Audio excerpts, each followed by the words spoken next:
All right, well, welcome to this SevOne Network Data Platform how-to series. In this series, we're actually going to talk a bit about what it means to leverage XY axis capabilities inside the data inside visualization capability. And joined today by Raul Gonzalez.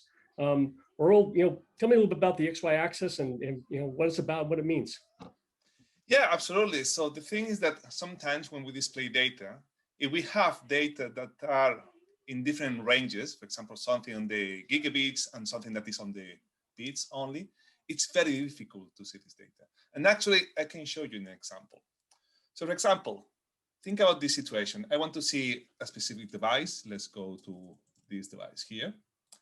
And I want to see let's say the internet connection. Let's say that is this one.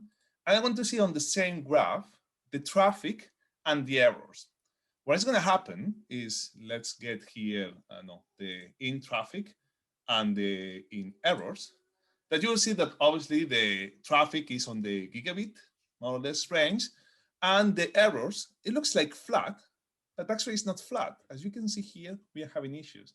And this is a common issue, that when you want to display this kind of data in different ranges in a single dashboard, we're going to have problems.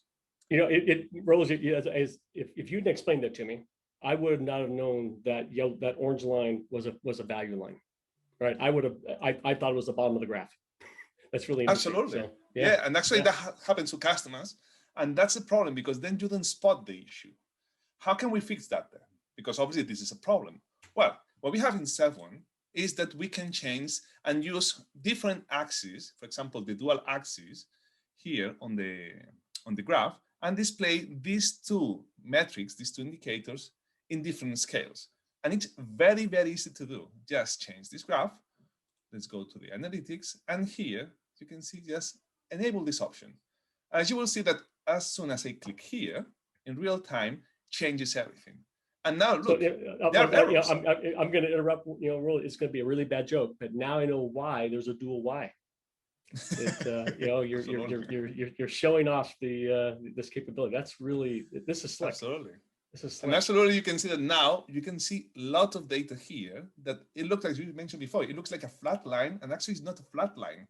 There is data here, and you can see that obviously when there is more traffic, there are more errors. When there is less traffic, there are less errors. That kind of makes sense. But this is just one thing. Well, in this, as you're looking at this, how would I know as a user which one is the blue line, which one is the orange line in terms of the axis? Is that? Yeah, absolutely. You can see here on the indicator name, you can see here that this is the name and this is the other name. It's telling you, saying, look, this one is on the left side. You can see the arrow here. This one is the right side. So you can see that this one, the blue line, is using this scale here, whereas the orange one is using this scale here. Perfect. Yeah. All right. I feel that, this capability is new to me, right? So I hope those who are watching the video get a sense of how you can use dual Y access to to show off different data ranges and really paint the picture of the data itself. Any other last comments for folks? Absolutely. Yeah. So actually, if you add more data, for example, let's add the out traffic and the out error, that actually, let me type out errors here, you will see that it's picking up the correct range. So you can see that the out traffic is in the gigabit range, is getting the scale, and the errors that is again on the few units is getting the correct range here. So actually it's smart enough to know where to position each indicator. And something I also like here that is that sometimes if you start adding metrics here, it's going to be a bit annoying because it's too much data. We can always use this other option as well, invert y-axis. And this what it's going to do is, for example, I want to see the in traffic on this side, but I want to see the out traffic on the other side. Choose the indicators, for example, out here, and out errors. Let's force here the 0. And it's very easy to see. Now you're using more space and you're maximizing the value that this data is bringing to you. These options you're showing me really is an opportunity to enable all of our users to let the visualizations help you tell the story, right? And that's you know, that's really what this is. I'll say the data insight visualization is really all about, right? Is how to how to have the data tell the story. I almost get tongue tied. Absolutely. But, well, fantastic. And All right. actually, just before leaving, just one more Yeah. thing, because the thing is that data insight, as you mentioned, what we want to do is to make it very easy to the user to understand how it works. And here, what I've done is hard code saying these indicators, I want to use it on the inverted axis. Well, you don't need to that.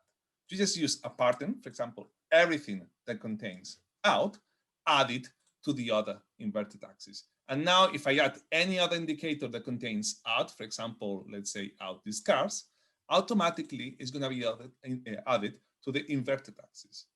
Again, the main idea here is to make it easier for the users to understand how to use this and to make it very, very useful and to bring value as soon as you click on the indicator. All right. Well, fantastic, Raul. And again, I hope everyone, you know, I know I learned something new today. Hoping everybody else as well. And if you have any questions at all, begin, you know, feel free to reach out